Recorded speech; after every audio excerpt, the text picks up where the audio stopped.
اشرفیہ ہے باغ ہمارا، ہم سب اس کے پھول، ہماری منزل عشق رسول، ہماری منزل عشق رسول۔ السلام علیکم ورحمۃ اللہ وبرکاتہ۔ باب الایمان بالقدر، ایمان بالقدر کا باب، تقدیر پر ایمان لانے کا باب۔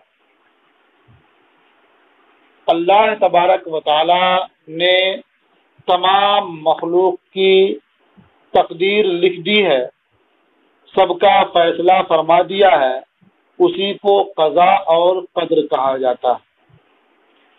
قضا اور قدر پر ایمان لانا بھی ضروری ہے۔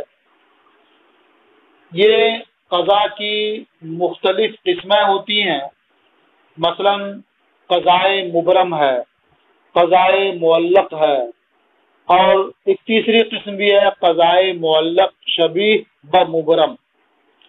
تو اس طرح سے تین قسمیں یہ مشہور ہیں، یعنی مبرم حقیقی اور قضائے معلق اور قضائے معلق شبیہ بمبرم، مبرم کے جو مشابہ۔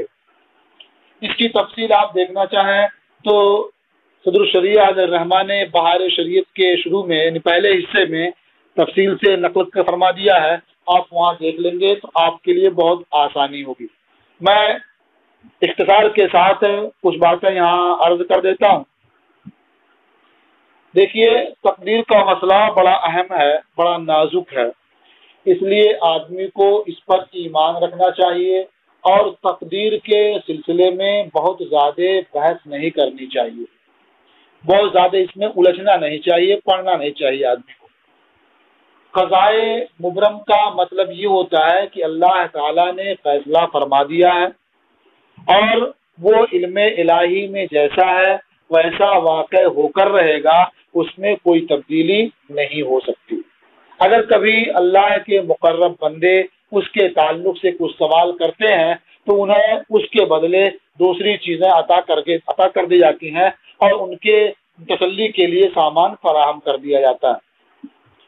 اور قضائے معلق یہ ہے کہ اللہ تعالیٰ نے فیصلہ فرما دیا ہے لیکن اسے کسی چیز پر معلق رکھا ہے اور اس کی تعلیق فرشتوں کے سامنے ظاہر ہے یا مقربین بارگاہ کے سامنے ظاہر ہے، یعنی وہ سمجھتے ہیں کہ اللہ تعالیٰ نے اس چیز پر معلق کر دیا ہے کہ بندہ اگر یہ کام کرے گا یہ کام ہو جائے گا، اور اگر یہ کام نہیں کرے گا تو وہ کام بھی نہیں ہوگا۔ یہ بھی قضا کی ایک قسم ہے۔ مثال کے طور پر یہی آپ سمجھ لیں کہ اللہ تعالیٰ نے یوں ہی اگر فیصلہ فرما دیا ہے کہ آپ داخلہ لیں گے، پڑھنے کے لیے جائیں گے تو اچھے عالم بن جائیں گے، اور اگر داخلہ نہیں لیں گے، پڑھنے کے لیے نہیں جائیں گے تو عالم نہیں بنیں گے۔ تو اب ہمارا آپ کا کام کیا ہے کہ ہر نیک کام اور بہتر کام کے لیے کوشش کرنا، کیونکہ ہمیں یہ پتہ نہیں ہے کہ یہ جو ہماری تقدیر ہے، یہ جو ہمارا فیصلہ ہو چکا ہے، یہ کسی چیز پر معلق ہے یا معلق نہیں ہے، اس لیے ہم ہر وہ کام کرتے ہیں جو ہمارے لیے مفید ہو، بہتر ہو اور خیر ہو۔ یہ ہے قضائے معلق۔ اور ایک ہے قضائے معلق جو شبیہ و مبرم حقیقی ہے، یعنی وہ علم الہی میں کسی چیز پر معلق ہے لیکن اس کی تعلیق فرشتوں پر یا عام بندوں پر ظاہر نہیں ہے۔ اللہ تبارک و تعالیٰ اپنے مقربین بارگاہ کی دعاؤں سے اس میں بھی تبدیلی فرما دیتا ہے، یعنی ان کی دعائیں قبول فرماتا ہے۔ گویا علم الہی میں اس کی تعلیق تھی کہ جب فلاں بندہ دعا کرے گا یا فلاں بندہ اس کے لیے سفارش کرے گا تو یہ کام ایسے ہو جائے گا۔ جو بندہ سفارش کر دیتا ہے، وہ دعا کر دیتا ہے، وہ کام ہو جاتا ہے۔ اسی وجہ سے ہم اللہ کے مقربین کے بکی بارگاہوں میں حاضری دیتے ہیں کہ ہو سکتا ہے یہ کام بھی علم الہی میں اسی چیز پر معلق ہو کہ اگر یہ دعا کر دیں گے، یہ اللہ کی بارگاہ میں درخواست، اللہ کی بارگاہ میں سفارش کر دیں گے، یہ ہمارا کام ہو جائے گا، اس لیے ہم ان کی بارگاہوں میں حاضری بھی دیتے ہیں۔ اور ان سب کے باوجود ہم یعنی کوشش سب کرتے ہیں، اس کے بعد بھی اس بات پر ایمان رکھتے ہیں کہ اللہ جو چاہے گا وہی ہوگا۔ الفصل الاول عن عبداللہ ابن عمرو قال، حضرت عبداللہ ابن عمرو سے روایت ہے، انہوں نے فرمایا قال رسول اللہ صلی اللہ علیہ وسلم كتب اللہ مقادیر الخلائق قبل ان يخلق السماوات والارض ب50,000 سنہ۔ اللہ کے رسول صلی اللہ علیہ وسلم نے ارشاد فرمایا کہ اللہ تعالی نے تمام مخلوق کی تقدیریں آسمان و زمین پیدا فرمانے سے 50,000 سال پہلے لکھ دی۔ یعنی اللہ تعالی نے حکم دیا اور قلم نے لوح محفوظ پر آسمان و زمین کی تخلیق سے 50,000 سال پہلے سب لکھ دیا۔ قال، حضور نے فرمایا وَكَانَ عَرْشُهُ عَلَى الْمَاءِ، اور اس کا عرش پانی پر تھا۔ یعنی اس وقت اللہ تعالیٰ نے آسمانوں کو پیدا نہیں فرمایا تھا، زمینوں کو پیدا نہیں فرمایا تھا، اور اس کا عرش پانی پر تھا۔ عرش کے پانی پر ہونے کا یہ مطلب نہیں ہے کہ اللہ رب العزت نے اپنا عرش پانی پر بچھایا تھا، بلکہ اس کا مطلب یہ ہے کہ پانی اور عرش کے درمیان کوئی چیز حائل نہیں تھی۔ بعض نے یہ بھی کہا کہ اس پانی سے مراد یہ دریا اور سمندر کا پانی نہیں ہے، بلکہ اس سے مراد وہ پانی ہے جو عرش الہی کے نیچے ہے۔ اور بعض نے کہا کہ یہ دریا اور سمندر کا پانی بھی مراد ہو تو اس میں کوئی حرج نہیں ہے، اس لیے کہ عرش الہی اٹھانے والے فرشتے یہ پانی میں کھڑے ہیں۔ تو اس سے اتنی بات تو ظاہر ہوتی ہے کہ اللہ تبارک و تعالیٰ نے پانی کو آسمان و زمین کی تخلیق سے پہلے پیدا فرمایا۔ اسے امام مسلم نے روایت کیا۔ وعن ابن عمر قال، اور حضرت ابن عمر سے روایت ہے، انہوں نے فرمایا قال رسول اللہ صلی اللہ علیہ وسلم کل شیء بقدر حتی العجز والکیس، ہر چیز ایک اندازے کے مطابق ہے، یہاں تک کہ عاجزی اور دانائی یہ بھی ایک اندازے کے مطابق ہے۔ اب یہ کہ حتی العجز والکیس بھی پڑھ سکتے ہیں، جب عطف کریں گے کلو پر تو عجزو اور الکیسو پڑھیں گے، اور جب عطف کریں گے شعین پر تو حتی العجز والکیس پڑھیں گے۔ عجز یہ کیس کے مقابلے میں ہے، کیس نہ ہوتا دانائی بینائی، آدمی ہوشیار ہوتا ہے، چالاک ہوتا ہے، دانا بینا ہوتا ہے، اور کوئی آدمی کیا اس کے مقابلے میں پست ہوتا ہے، بزدل ہوتا ہے، نادان ہوتا ہے۔ یہ جو چیزیں ہیں یہ سب بھی اندازے کے مطابق ہیں، یعنی یہ بھی اللہ تعالیٰ کے مقدر فرمانے سے ہیں۔ اسے امام مسلم نے روایت کیا۔ تو اس سے ہمیں سمجھ میں آتا ہے کہ اگر ہمارے مقابلے میں کوئی، ہمیں یہ معلوم ہو کہ فلاں ہمارے مقابلے میں زیادہ ذہین ہے، زیادہ سمجھدار ہے، زیادہ دور اندیش ہے، تو اس میں ہمیں گھبرانے کی ضرورت نہیں ہے، بس ہمیں وہ کام کرنا چاہیے جس سے اللہ راضی ہو، اور ہمیں اس بات پر مطمئن رہنا چاہیے کہ اللہ تعالیٰ نے ہمارے حق میں جو فیصلہ فرمایا ہے وہ ٹھیک ہے۔ تو اللہ نے ہمارے لیے اتنا مقدر کیا ہے، یہ بہت ہے، اس لیے کہ بہت سے لوگ ایسے بھی ہیں جن کے لیے دانائی بینائی ہم سے بھی کم ہے۔ تو آپ جو اپنے سے نیچے کے لوگوں کو دیکھیں گے تو آپ کو بہت سکون اور اطمینان حاصل ہوگا، اور اپنے سے اوپر کے لوگوں کو دیکھیں گے تو آپ کو بہت گھبراہٹ اور بے چینی حاصل ہوگی۔ وعن ابی ہریرہ قال، اور حضرت ابو ہریرہ سے روایت ہے، انہوں نے فرمایا کہ اللہ کے رسول صلی اللہ علیہ وسلم نے ارشاد فرمایا احتج آدم و موسیٰ عند ربہما، حضرت آدم اور حضرت موسیٰ دونوں نے اپنے رب کی بارگاہ میں دلیل پیش کی، یعنی گویا باہم دلیل سے مقابلہ ہوا۔ فحج آدم و موسیٰ، تو حضرت آدم موسیٰ پر دلیل پیش کرنے میں غالب آ گئے۔ اب دلیل کیسے پیش کی اور کس نے کیا کہا؟ تو سرکار نے فرمایا قال موسیٰ، حضرت موسیٰ نے فرمایا، یعنی اللہ کی بارگاہ میں حضرت موسیٰ علیہ السلام نے حضرت آدم علیہ السلام سے فرمایا انت آدم الذی خلقک اللہ بیدہ، آپ آدم ہیں، اللہ نے آپ کو اپنے دست قدرت سے پیدا فرمایا، وَنَفَخَ فِيكَ مِن رُوحِهِ، اور آپ کے اندر اپنی روح ڈالی۔ یہ روح ہی میں جو اضافت ہے، اس کا یہ مطلب نہیں کہ اللہ تعالیٰ نے اپنی روح اس میں ڈال دی، اس لیے کہ اللہ تعالیٰ ان چیزوں سے پاک ہے. یہ اضافت جو ہے شرف کے لیے ہے، یعنی اللہ تعالیٰ نے آپ کے اس پتلے میں وہ روح ڈالی جو اللہ تعالیٰ کی پیدا کی ہوئی ہے، اور اللہ نے آپ کے اندر اپنی روح یعنی اپنی پیدا کی ہوئی روح ڈالی. وَأَسْجَدَ لَكَ مَلَائِكَتَهُ، اور آپ کے سامنے اپنے فرشتوں کو سجدہ کرایا.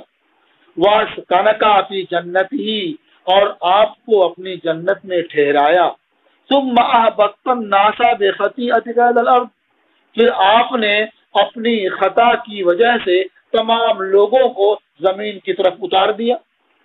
یعنی اگر آپ وہ درخت سے نہ کھاتے جس درخت کے کھانے سے اللہ تعالیٰ نے منع فرمایا تھا، تو آج آپ کی پوری اولاد بھی جنت کے اندر ہی رہتی. لیکن آپ نے اس درخت سے تناول فرما کر کے تمام لوگوں کو زمین کی طرف اتار دیا. قال آدم، تو یہ بات حضرت موسیٰ علیہ السلام نے کہی. آدم علیہ السلام نے فرمایا انتا موسیٰ، آپ موسیٰ ہیں. الذی اصطفاک اللہ برسالتہ و بکلامہ، آپ کو اللہ نے اپنے پیغام اور اپنے کلام کے ساتھ چن لیا. وَآتَاكَ الْأَلْوَاحَ فِيهَا تِبْيَانُ كُلِّ شَيْءٍ، اور اللہ نے آپ کو تختیاں عطا فرمائیں جس میں ہر چیز کا بیان ہے. یعنی کلام الہی جو حضرت موسیٰ علیہ السلام کو عطا کیا گیا تھا وہ تختیوں میں لکھا لکھایا انہیں ملا تھا. تو اللہ نے آپ کو تختیاں عطا فرمائیں جس میں ہر چیز کا بیان ہے. وَقَرَّبَكَ نَجِيًّا، اور آپ کو مناجات کا قرب بخشا. یعنی اللہ تعالیٰ نے آپ کو یہ قرب بخشا کہ آپ نے اللہ تعالیٰ سے مناجات فرمائی. فَبِكَمْ وَجَدْتَ اللَّهَ كَتَبَ التَّوْرَاةَ قَبْلَ أَنْ أُخْلَقَ، تو آپ نے میری تخلیق سے کتنے پہلے پایا کہ اللہ نے توریت لکھ دی.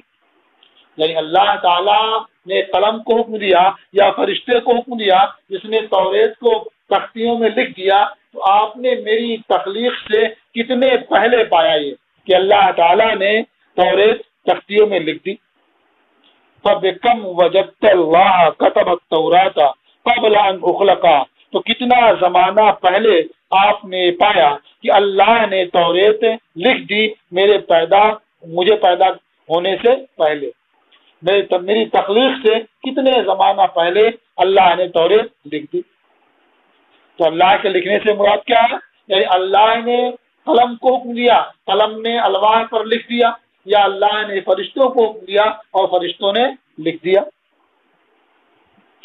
قال موسیٰ ب40 عاما، حضرت موسیٰ نے فرمایا 40 سال پہلے، یعنی آپ کی تخلیق سے 40 سال پہلے اللہ تبارک و تعالی نے توریت یہ تختیوں میں لکھ دی. قال آدم، حضرت آدم نے فرمایا فَهَلْ وَجَدْتَ فِيهَا وَعَصَى آدَمُ رَبَّهُ فَغَوَى، تو کیا آپ نے توریت میں یہ کلام پایا اور آدم سے اپنے رب کے حکم میں لغزش ہوئی. وَعَصَى آدَمُ رَبَّهُ، اور آدم سے اپنے رب کے حکم میں لغزش ہوئی. فَغَوَى، تو جو مطلب چاہا تھا اس کی رائے نہ پائی، جس مقصد کے لیے وہ تناول کیا اس کی رائے نہ پائی. قال نعم، حضرت موسیٰ علیہ السلام نے فرمایا ہاں یہ تو میں نے توریت میں پایا. قال افتلومنی علی ان عملت عملا كتبه الله علی ان اعمله قبل ان يخلقنی ب40 سنہ. تو حضرت آدم علیہ السلام نے فرمایا تو کیا تم مجھے ملامت کرتے ہو اس بات پر کہ میں نے ایسا کام کیا جو اللہ تعالیٰ نے مجھ پر لکھ دیا تھا کہ میں وہ کام کروں گا مجھے پیدا فرمانے سے 40 سال پہلے، یعنی مجھے پیدا کرنے سے 40 سال پہلے لکھ دیا تھا کہ میں وہ کام کروں گا، تو اگر میں نے وہ کام کر دیا تو مجھے اس پر ملامت کرتے ہو. قال رسول اللہ صلی اللہ علیہ وسلم فحج آدم و موسیٰ، اللہ کے رسول صلی اللہ علیہ وسلم نے ارشاد فرمایا تو آدم موسیٰ پر دلیل میں غالب آ گئے. یعنی حضرت آدم علیہ السلام نے جو دلیل پیش کی یہ دلیل کیا ہے؟ غالب آ گئی، اور اس طرح سے حضرت آدم علیہ السلام دلیل پیش کرنے میں حضرت موسیٰ علیہ السلام پر غالب آ گئے۔ رواہ مسلم، اسے امام مسلم نے روایت کیا ہے۔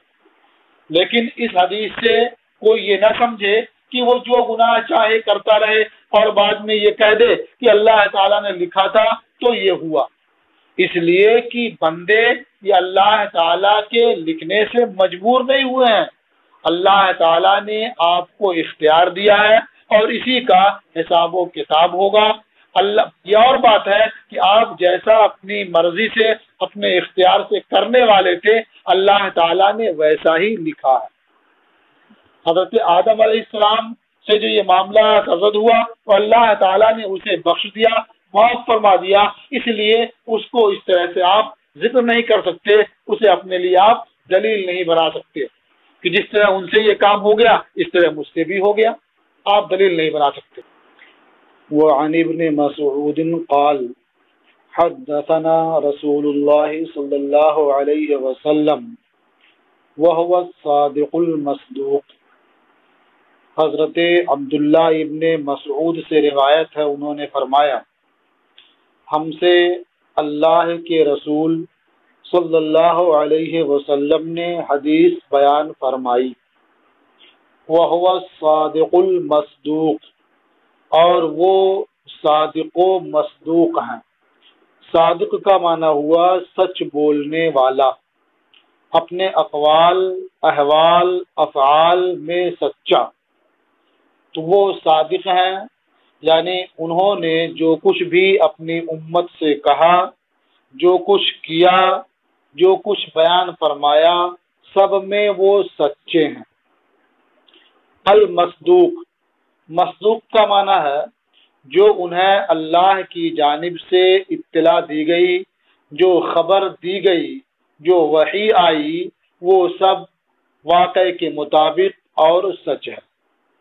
یعنی جبریل امین جو کچھ بھی ان کے پاس لے کر کے آئے وہ حق اور سچ ہے، تو یہ مصدوق ہیں۔ تو کہہ سکتے ہیں کہ مصدوق کا معنی ہوتا ہے وہ شخص جس سے کوئی دوسرا سچ بسچ بولے، ٹھیک ٹھیک بات کرے، تو سرکار مصدوق ہیں، یعنی جبریل امین نے انہیں جو کچھ بھی خبریں دی ہیں سب خبریں سچ ہیں، درست ہیں۔ تو وہ الصادق المصدوق، تو نبی کریم صلی اللہ تعالی علیہ وسلم صادق ہیں اپنے تمام افعال اقوال احوال میں، اور مصدوق ہیں ان تمام چیزوں میں جو جبریل امین ان کے پاس لے کر کے آئے۔ اب سرکار نے کیا بیان فرمایا اسے نقل کرتے ہیں۔ ان خلق احدکم یجمع فی بطن امہ 40 یوما نطفہ۔ خلق سے مراد مادہ خلق ہے۔ بے شک تم میں سے کسی کا مادہ خلق یعنی مادہ منویہ، یجمع فی بطن امہ 40 یوما نطفۃ، اس کی ماں کے پیٹ میں 40 روز تک نطفے کے طور پر جمع رکھا جاتا ہے۔ یعنی جو شوہر کی منی عورت کے رحم میں جاتی ہے جس سے بچہ پیدا ہوتا ہے، تو وہ مادہ وہ منی اس کی ماں کے پیٹ میں 40 روز تک نطفے کے شکل میں جمع رکھی جاتی ہے۔ ثم یکون علقۃ، پھر وہ منی وہ مادہ خون بستہ کی شکل اختیار کر لیتا ہے۔ علقہ کہتے ہیں اس خون کو جو گاڑھا ہو اور جم جائے۔ تو ثم یکون علقۃ، پھر وہ مادہ خلق خون بستہ ہو جاتا ہے۔ اب یہ خون بستہ ہو جاتا ہے، کب تک ایسے رہتا ہے؟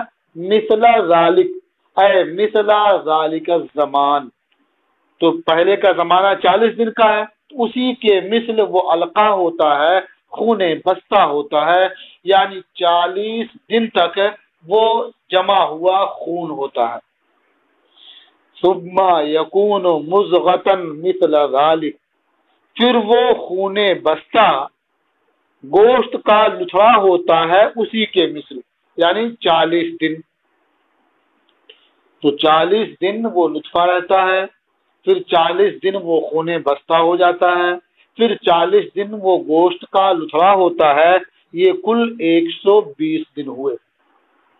ثم یبعث اللہ الیہ ملکا باربع کلمات، پھر اللہ تبارک و تعالی اس کے پاس ایک فرشتہ بھیجتا ہے 4 باتوں کے ساتھ، 4 کلمات کے ساتھ اللہ تعالی فرشتوں کو بھیجتا ہے، تو وہ آتا ہے اور 4 چیزیں وہ لکھتا ہے۔ فَيَكْتُبُ عَمَلَهُ وَأَجَلَهُ وَرِزْقَهُ وَشَقِيٌّ أَوْ سَعِيدٌ، وہ فرشتہ اس بچے کا عمل لکھتا ہے، یعنی وہ پیدا ہونے کے بعد کیا کرے گا، اچھا کرے گا برا کرے گا، اس کا سارا عمل وہ لکھ دیتا ہے۔ وہ اجالہ، اور اس کی عمر لکھ دیتا ہے، یعنی یہ کب تک زندہ رہے گا، کتنی لمبی اس کی حیات ہوگی، وہ لکھ دیتا ہے۔ وہ رزقہ، اور اس کا رزق لکھ دیتا ہے، کیا کھائے گا، کیا پیے گا، کیسے پائے گا، کہاں پائے گا، یہ سب لکھ دیتا ہے۔ اور یہ بات بھی لکھ دیتا ہے کہ شقی او سعید، یعنی وہ بدبخت ہے یا نیک بخت ہے، یہ بھی لکھ دیتا ہے۔ اس بارے میں کہا گیا کہ وہ فرشتہ بچے کی دونوں آنکھوں کے درمیان پیشانی پر وہ لکھتا ہے۔ ثم، اور ایک روایت میں یہ بھی ہے کہ وہ پیشانی پر نہیں بلکہ الگ سے وہ نوشتہ تیار کر دیتا ہے، الگ سے لکھ دیتا ہے۔ یہ لکھنا اس لکھنے کے علاوہ ہے جو اللہ رب العزت کے حکم سے قلم نے لوح محفوظ پر لکھ دیا ہے، وہ اس نوشتے کے علاوہ یہ نوشتہ ہوتا ہے۔ ثم ينفخ فیہ الروح، پھر اس بچے میں روح پھونکی جاتی ہے، روح ڈالی جاتی ہے۔ فوالذی لا الہ غیرہ، تو قسم اس ذات کی جس کے علاوہ کوئی معبود نہیں ہے، یعنی معبود برحق نہیں ہے۔ ان احدکم لیعمل بعمل اہل الجنہ، بے شک تم میں سے کوئی آدمی اہل جنت کا عمل کرتا رہتا ہے، حتی ما یکون بینہ وبینہا الا ذراع، یہ حتی ما یکون مرفوع ہے اس لیے کہ ما کی وجہ سے یہ حتی یہ عمل سے رک گیا، یعنی یہ ملغا ہو گیا۔ یہاں تک کہ اس بندے اور جنت کے درمیان صرف ایک ذراع ہی باقی رہتا ہے، یعنی وہ جنت میں پہنچنے کے بالکل قریب ہو جاتا ہے۔ ذراع کہتے ہیں یہ کیونی سے لے کر کے بیچ کی جو انگلی ہے اس کے سرے تک، جسے اردو زبان میں ایک ہاتھ کہتے ہیں۔ تو اس شخص اور جنت کے درمیان ایک ہاتھ کا صرف فاصلہ رہ جاتا ہے۔ یہ ایک ہاتھ کا فاصلہ بتانا یہ قرب بتانے کے لیے ہے، یعنی وہ بندہ جنت سے بہت قریب ہو جاتا ہے۔ فَيَسْبِقُ عَلَيْهِ الْكِتَابُ، تو اس بندے پر وہ نوشتہ غالب آتا ہے۔ فَيَعْمَلُ بِعَمَلِ أَهْلِ النَّارِ، تو وہ اہل نار کا عمل شروع کر دیتا ہے۔ فَيَدْخُلُهَا، تو وہ نار میں جہنم میں داخل ہوتا ہے۔ وَإِنَّ أَحَدَكُمْ لَيَعْمَلُ بِعَمْلِ أَهْلِ النَّارِ، اور یقیناً تم میں سے کوئی اہل نار کا عمل کرتا ہے، حتی ما یکون بینہ وبینہا الا ذراع، یہاں تک کہ اس بندے اور جہنم کے درمیان صرف ایک ہاتھ باقی رہتا ہے۔ فَيَسْبِقُ عَلَيْهِ الْكِتَابُ، تو اس پر نوشتہ غالب آتا ہے۔ فَيَعْمَلُ بِعَمَلِ أَهْلِ الْجَنَّةِ، تو وہ شخص اہل جنت کا عمل شروع کر دیتا ہے۔ فَيَدْخُلُهَا، تو جنت میں داخل ہو جاتا ہے۔ متفق علیہ، یہ حدیث متفق علیہ۔ اس حدیث سے یہ معلوم ہوا کہ اللہ رب العزت کی جانب سے تقدیر ہر چیز مقدر کی جا چکی ہے، اور اللہ تعالیٰ کے فیصلے اور قدر کے اعتبار ہی سے سارے کام انجام پاتے ہیں، اسی اعتبار سے بندے کو توفیق ملتی ہے۔ اوپر کے حصے سے یہ معلوم ہوتا ہے کہ جب بچہ اپنی ماں کے رحم میں 120 دن یعنی پورے 4 مہینے گزار لیتا ہے، اس وقت اس کے جسم میں روح ڈالی جاتی ہے۔ اب یہ الگ تفصیل ہے کہ وہ 4 مہینے یہ کس طرح سے رہتا ہے۔ بعض روایتوں میں یہ بھی آیا ہے کہ 40 دن تک وہ نطفہ رہتا ہے تو اللہ کی جانب سے ایک فرشتہ آتا ہے جو نطفے کی حفاظت کے لیے دعا کرتا ہے اور کہتا ہے یا رب نطفتن یا رب نطفتن، یہ وظیفہ کرتا رہتا ہے کہ پروردگار اس نطفے کی حفاظت فرما۔ جب دوسرا دور شروع ہوتا ہے یعنی علقہ کا، جب دوسرا ایک فرشتہ آتا ہے وہ دعا کرتا ہے یا رب علقتن یا رب علقتن۔ پھر تیسرا دور شروع ہوتا ہے تو ایک تیسرا فرشتہ آتا ہے دعا کرتا ہے یا رب مضغتن یا رب مضغتن۔ ایک الگ تفصیل ہے۔ اس سے اتنا معلوم ہوا کہ بندہ ماں کے پیٹ میں 4 مہینے کے بعد اس حالت میں ہوتا ہے کہ اس کے اندر جان ڈالی جاتی ہے۔ بعض میں یہ بھی ہے کہ اس وقت فرشتہ آتا ہے تو اس کی ہڈیاں، اس کے گوشت پوشت اور بال کھال سب جو ہے وہ تیار کرتا ہے، بناتا ہے، پھر اس کے بعد لکھتا ہے، پھر اس کے بعد روح ڈالی جاتی ہے۔ تو چونکہ یہاں بتانا مقصد یہ ہے کہ یہ ازل میں جو لکھا جا چکا ہے وہ تو ہے ہی ہے، یہ جو فیصلہ ہو چکا ہے وہ تو ہے ہی ہے، اس کے بعد رب قدیر نے لوح محفوظ پر قلم کے ذریعہ جو لکھا دیا ہے وہ تو ہے ہی ہے۔ اس کے علاوہ یہ فرشتہ ہر بندے کے ساتھ اس کی یہ 4 چیزیں یہ لکھ دیتا ہے، تحریر کر دیتا ہے۔ اور جب بندہ پیدا ہوتا ہے تو کوئی یوں ہی نہ جنت میں جاتا ہے نہ جہنم میں جاتا ہے، بلکہ اللہ تعالیٰ نے اس کے لیے اسباب بنا دیے ہیں، وہ اسے اختیار کرتا ہے اور اس کی وجہ سے وہ جنت میں یا جہنم میں جاتا ہے۔ تو جو اہل نار سے ہیں تو وہ بہرحال اہل نار کا عمل اختیار کرتے ہیں اور اس کے باعث وہ جہنم میں جائیں گے، جو اہل جنت ہیں وہ بہرحال جنت کا عمل اختیار کرتے ہیں، اس کے باعث وہ جنت میں جائیں گے۔ تو اللہ تعالیٰ نے اسباب سے اس کا تعلق جوڑ رکھا ہے۔ اور اب یہ ہے کہ اسے اسی اعتبار سے اختیار مل جاتا ہے، توفیق مل جاتی ہے جس طرح سے اللہ تعالیٰ نے اس کے لیے لکھ رکھا ہے، اور فرشتے نے جو فرشتے نے تحریر فرما دیا ہے۔ آگے اس کی تفصیل اور آ رہی ہے، آپ دیکھیں غور سے۔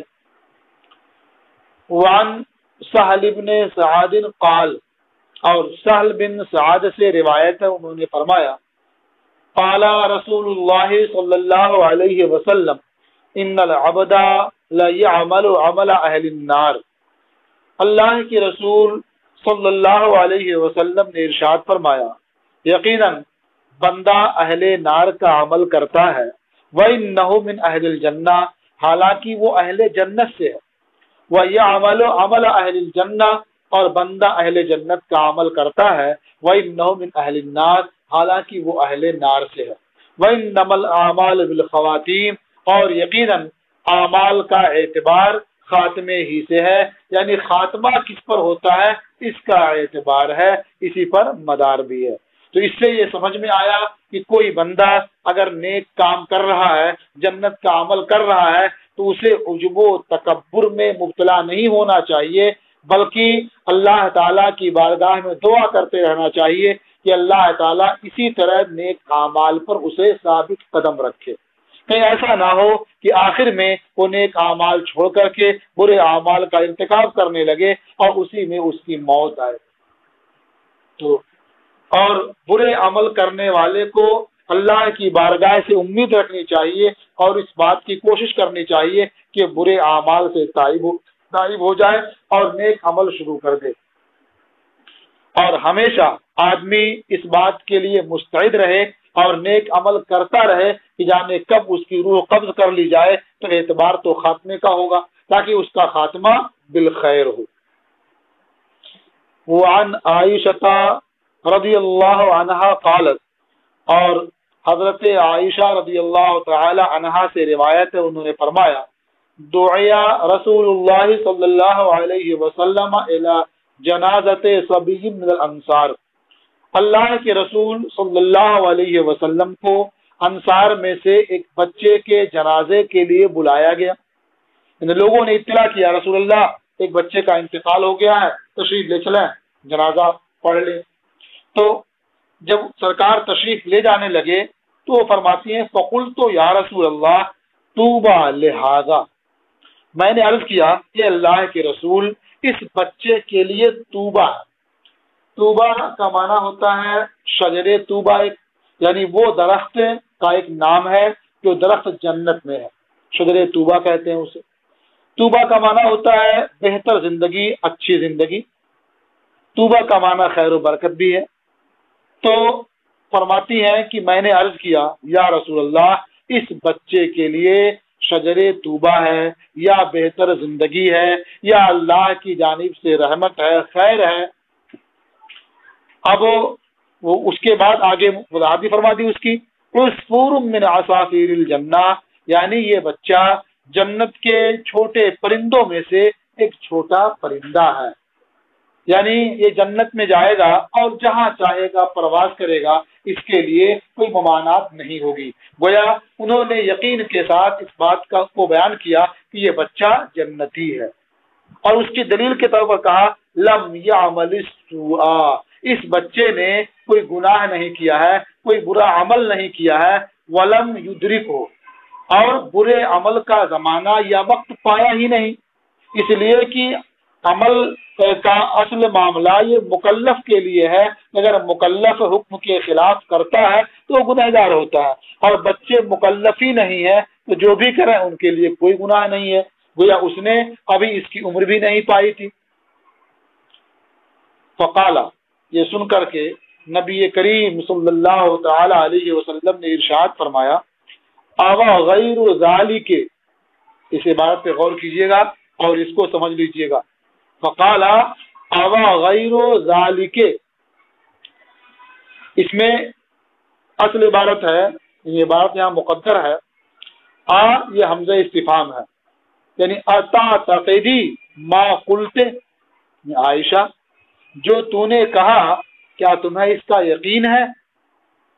وہ غیر ذالک، یعنی والحق غیر ذالک، اور حق اس کے علاوہ ہے، یعنی تمہیں اس بات کا یقین معلوم ہوتا ہے حالانکہ یقین نہ ہونا یہ حق ہے، یعنی اس بات کا یقین نہ ہونا کہ وہ اہل جنت سے ہے یا اہل نار سے ہے یا کیا اس کا مقام ہے، یقین نہ ہونا ہی حق ہے، کیونکہ اس کا تعلق یہ عالم غیب سے ہے، غیب کی خبر سے ہے، تمہیں اس کا یقین کیسے ہو سکتا ہے؟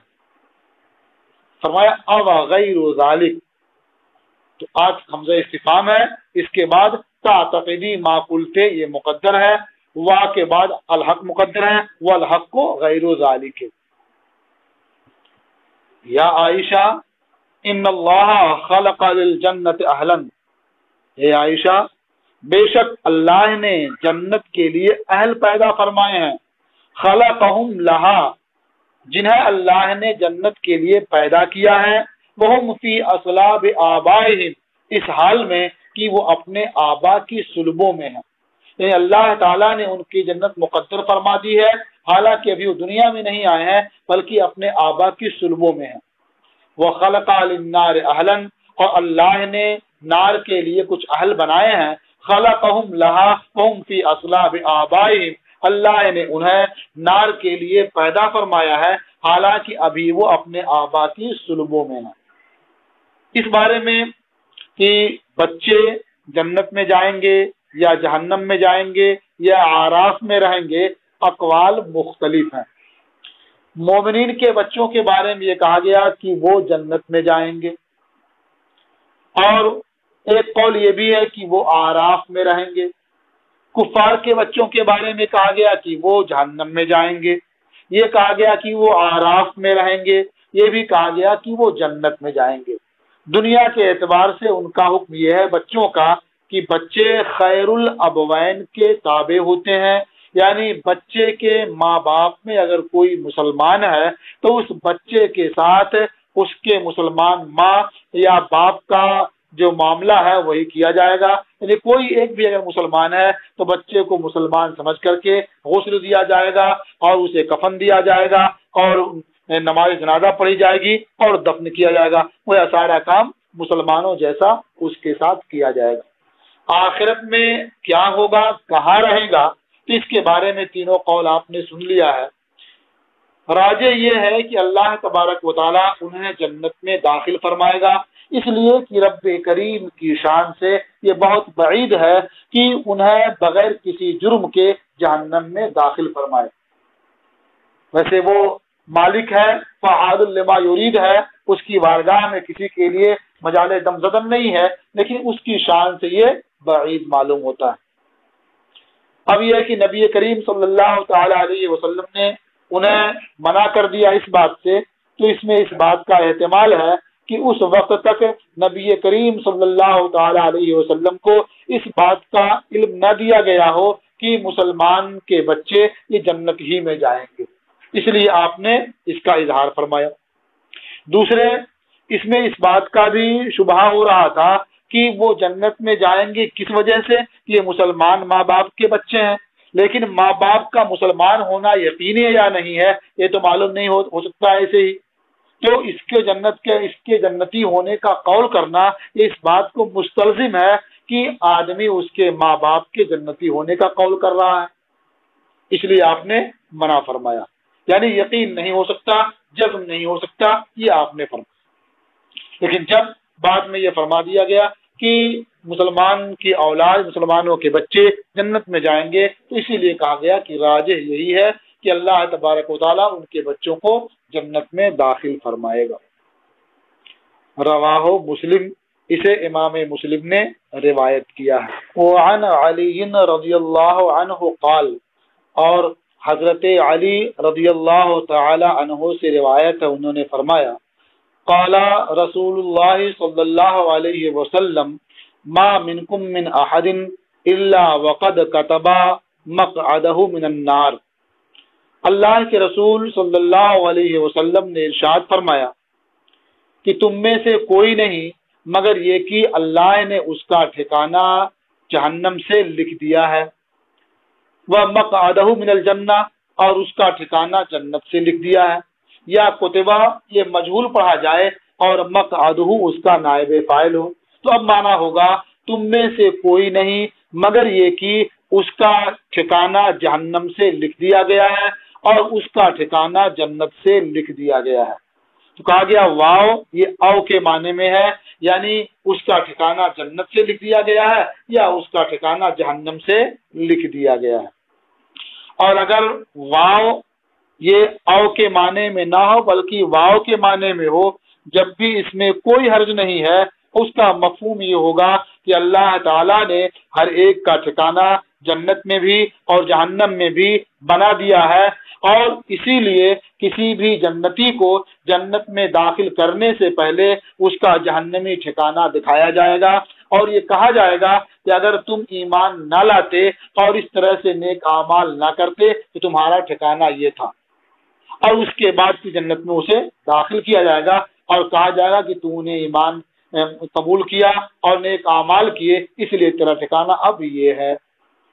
ایسے ہی جہنمیوں کو جہنم میں داخل کرنے سے پہلے ان کا جنتی ٹھکانہ دکھا دیا جائے گا اور کہا جائے گا کہ اگر تم اپنے نبی کی اطاعت کرتے اور بات مانتے تمہارا ٹھکانہ یہ تھا اور تم نے اس کے خلاف کیا تمہارا ٹھکانہ اب یہ ہے.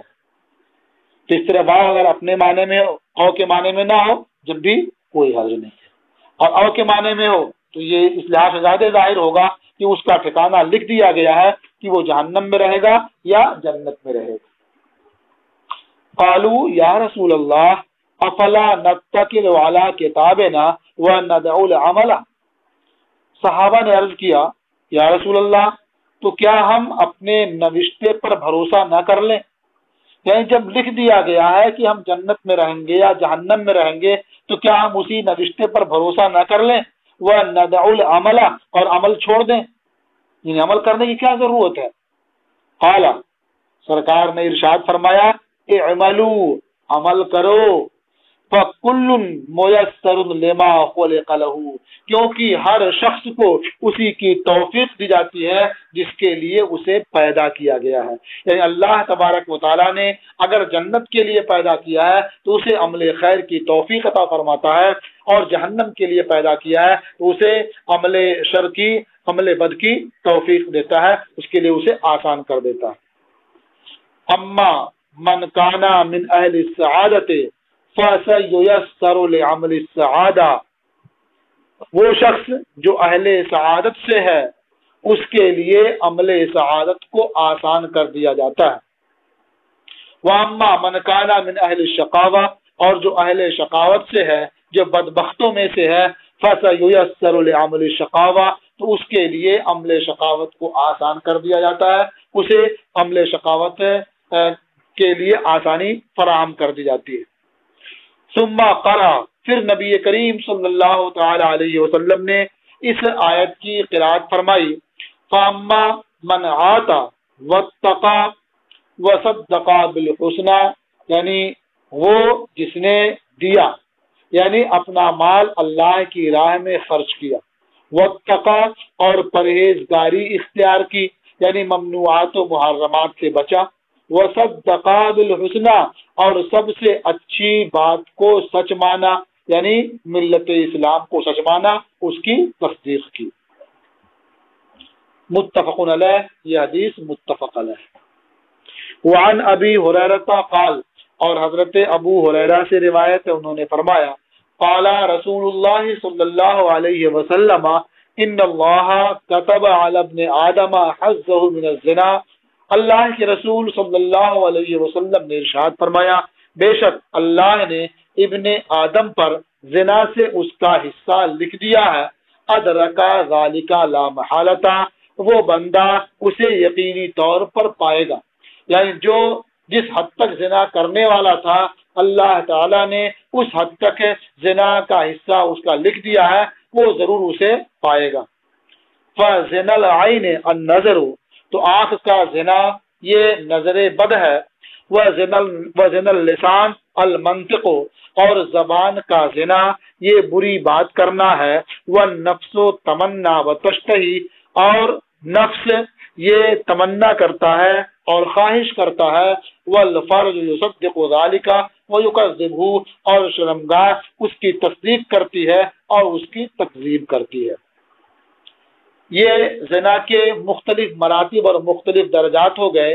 جس زنا پر حد جاری ہوتی ہے یہ تو وہی زنا ہے جو شرمگاہ اس کی تصدیق کر دے، یعنی عملی طور پر زنا کا ارتکاب کرے۔ لیکن بری نظر ڈالنا کسی پر یہ بھی زنا ہے، لیکن اس زنا پر وہ سزا نہیں ہے جو زنا کی معروف سزا قرآن میں اور حدیث میں بیان کی گئی ہے۔ تو نظر بد یہ آنکھ کے لیے زنا ہے، اور بری بات کرنا یہ زبان کے لیے زنا ہے۔ نفس کے اندر اس کی خواہش ہوتی ہے، نفس کیا تمنا کرتا ہے، اب شرمگاہ اگر اس کی تصدیق کر دیتی ہے وہ زانی ہوتا ہے، عرف کے لحاظ سے بھی زناکار کہا جاتا ہے، اور وہ سزا کا سزاوار ہوتا ہے۔ تو اب اس کا یہ مطلب نہیں ہے کہ اللہ تعالیٰ نے ہر بندے پر زنا سے اس کا حصہ لکھ دیا ہے، یعنی جو بندے اس کا ارتکاب کرنے والے تھے، جس حد تک کرنے والے تھے، اللہ تعالیٰ نے اس بندے پر اس حد تک لکھ دیا۔ وفی روایت لمسلم، اور امام مسلم کی روایت میں ہے کہ فرمایا، نبی کریم صلی اللہ علیہ وسلم نے ارشاد فرمایا، کتب علی ابن آدم نصیبہ من الزنا، ابن آدم پر زنا سے اس کا حصہ لکھ دیا گیا ہے، مدرکن ذالک لا محالۃ، یقینی طور پر وہ اسے پائے گا، یعنی وہ اپنا حصہ پائے گا۔ العینان زناہما النظر، دونوں آنکھوں کے لیے زنا یہ نظر بد ہے، والاذنان زناہما الاستماع، اور دونوں کان کے لیے زنا غور سے بری بات سننا ہے، واللسان زناہ الکلام، اور زبان کے لیے زنا بری بات کرنا ہے، والید زناہ البطش، اور ہاتھ کے لیے زنا پکڑنا ہے، والرجل زناہ الخطا، اور پاؤں کے لیے زنا چلنا ہے، یعنی بری چیز کو پکڑنا جس کا پکڑنا بندے کے لیے جائز نہ ہو اسے پکڑنا یہ اس کے لیے زنا ہے، اور پاؤں کے لیے زنا برائی کی طرف جانا ہے، چلنا ہے۔ والقلب یہوا ویتمنا، اور دل خواہش کرتا ہے اور تمنا کرتا ہے، ویصدق ذلک الفرج ویکذب، اور شرمگاہ اس کی تصدیق کرتی ہے اور اس کی تکذیب کرتی ہے۔ جو حدیث آپ نے پہلے پڑھ لی ہے تقریباً اس کا بھی مفہوم وہی ہے، مضمون وہی ہے، بس کلمات بدلے ہوئے ہیں۔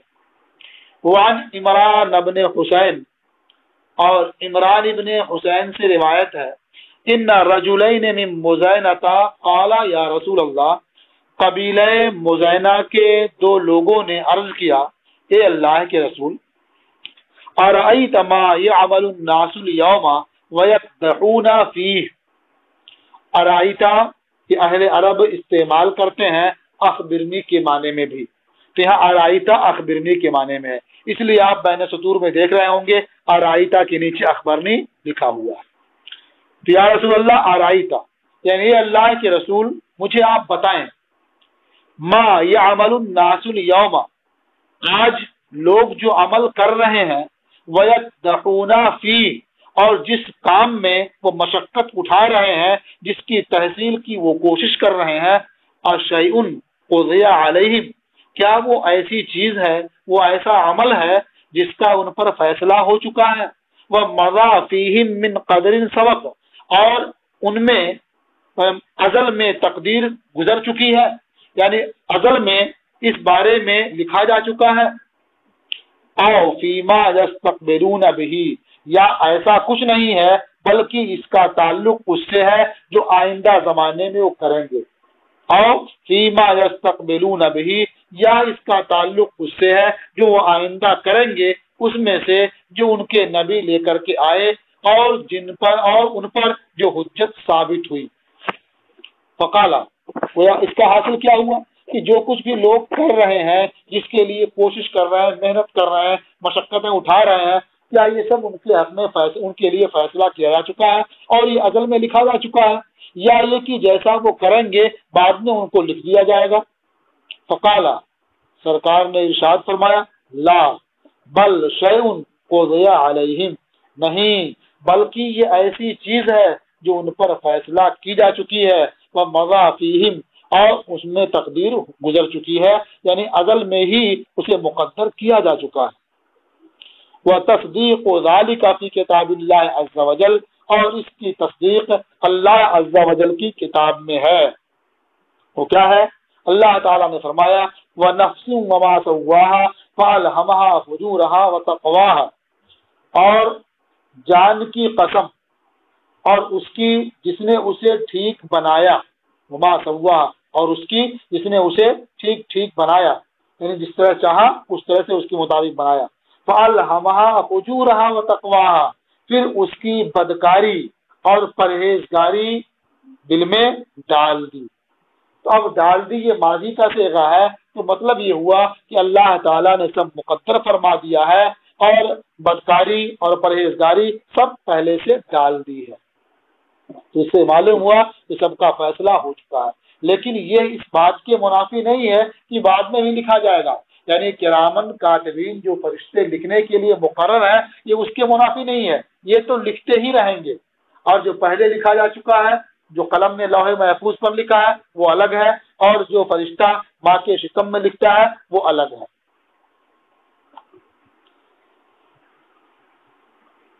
رواہ مسلم، اسے امام مسلم نے روایت کیا ہے۔ وعن ابی ہریرہ قال، اور حضرت ابو ہریرہ سے روایت ہے، انہوں نے فرمایا، قلت یا رسول اللہ انی رجل شاب وانا اخاف علی نفس العنت، حضرت ابو ہریرہ سے روایت ہے، انہوں نے فرمایا کہ میں نے عرض کیا، اے اللہ کے رسول، میں جوان مرد ہوں اور مجھے اپنی ذات پر زنا کا خطرہ ہے، زنا کا اندیشہ ہے، یعنی مجھے اس بات کا ڈر لگتا ہے کہ کہیں میں زنا میں مبتلا نہ ہو جاؤں۔ اب اس کا علاج کیا کہ آدمی شادی کر لے، تو اس کے بارے میں فرماتے ہیں، وَلَا أَجِدُ مَا أَتَزَوَّجُ بِهِ النِّسَاءَ، اور میں ایسی چیز نہیں پاتا جس کے بدلے میں عورتوں سے نکاح کروں، عورتوں سے شادی کروں، اس لیے کہ شادی کے لیے مہر ہونا ضروری ہے، اور میرے پاس اتنی وسعت بھی نہیں ہے کہ میں عورت کا مہر ادا کر سکوں اور اسے نفقہ فراہم کر سکوں۔ تو اب ان کے ذکر کرنے کا مقصد کیا تھا سرکار کی بارگاہ میں؟ راوی اس کی وضاحت کرتے ہیں کأنہ یستأذنہ فی الاختصاء، گویا حضرت ابو ہریرہ نبی کریم صلی اللہ تعالی علیہ وسلم سے اختصاء کی اجازت مانگ رہے تھے، یعنی اس بات کی اجازت طلب کر رہے تھے کہ وہ اپنا خفیہ نکلوا لیں تاکہ زنا میں مبتلا ہونے کا خطرہ ہی نہ رہے۔ اسے اس زمانے میں نسبندی کہتے ہیں کہ نسبندی کرا لے، یا جو اس سے پہلے بادشاہوں کے دربار میں جو رہتے تھے خواجہ سرا جو ہوتے تھے اس طرح کا عمل کر لیتے تھے۔ تو گویا وہ سرکار کی بارگاہ میں خفیتین نکلوانے کی اجازت طلب کر رہے تھے۔ قالا، راوی کہتے ہیں حضرت ابو ہریرہ نے فرمایا فسکت عنی، یعنی یہ سن کر کے سرکار میری طرف سے خاموش رہے، چہرہ پھیر لیا۔ ثم قلت مثل ذالک، پھر میں نے اسی جیسی بات کہی، یعنی پوری بات میں نے پھر دہرائی۔ فسکت عنی، سرکار میری طرف سے خاموش رہے۔ ثم قلت مثل ذالک، پھر میں نے تیسری بار اسی طرح کی بات کی۔ فسکت عنی، تو سرکار اس بار بھی خاموش رہے۔ ثم قلت مثل ذالک، پھر میں نے چوتھی بار اسی طرح کی بات کی۔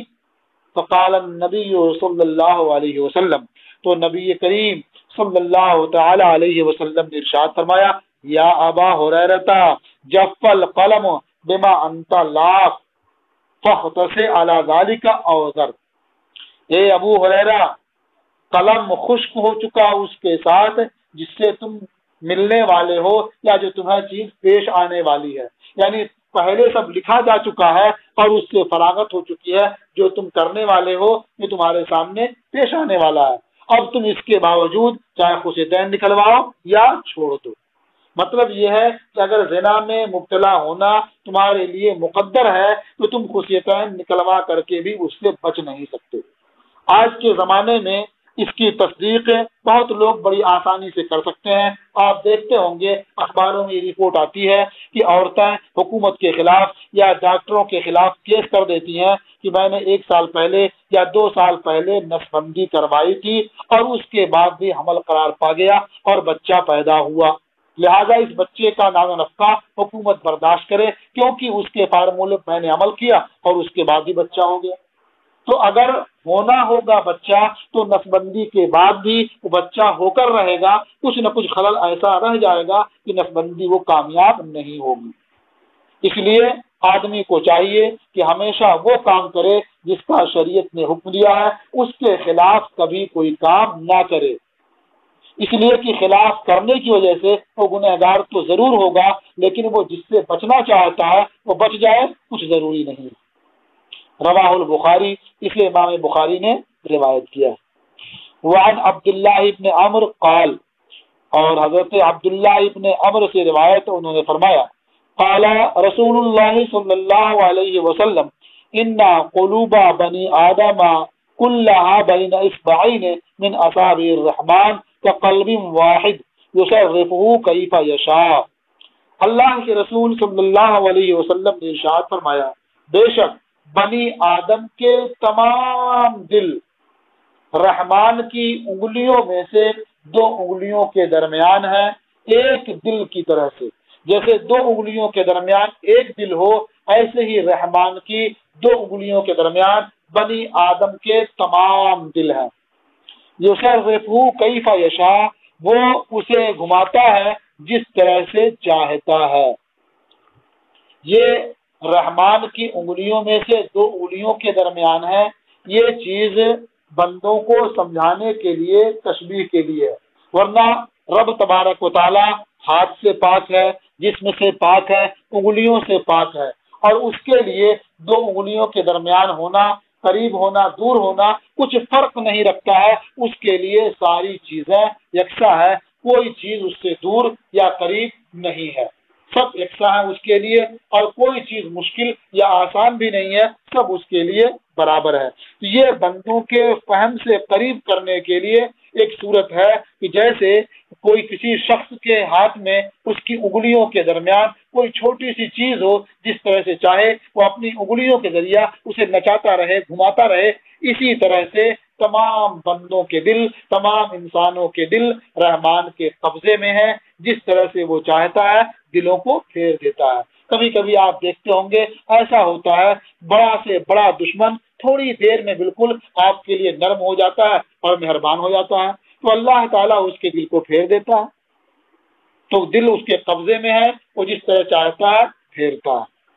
ثم قال رسول اللہ صلی اللہ علیہ وسلم، پھر اللہ کے رسول صلی اللہ علیہ وسلم نے ارشاد فرمایا، اللہم مصرف القلوب صرف قلوبنا علی طاعتک، اے اللہ دلوں کے پھیرنے والے ہمارے دلوں کو اپنی طاعت پر لگا دے، اپنی طاعت کی طرف پھیر دے، یعنی اور چیزوں سے ہٹا کر کے اپنی طاعت پر جما دے، اسی پر لگا دے۔ رواہ مسلم، اسے امام مسلم نے روایت کیا۔ آپ کا یہ صفحہ نمبر 20 تمام ہوا اور آپ کا سبق یہیں پر موقوف ہوتا ہے۔ السلام علیکم ورحمۃ اللہ تعالی وبرکاتہ۔ اشرفیہ ہے باغ ہمارا، ہم سب اس کے پھول، ہماری منزل عشق رسول، ہماری منزل عشق رسول۔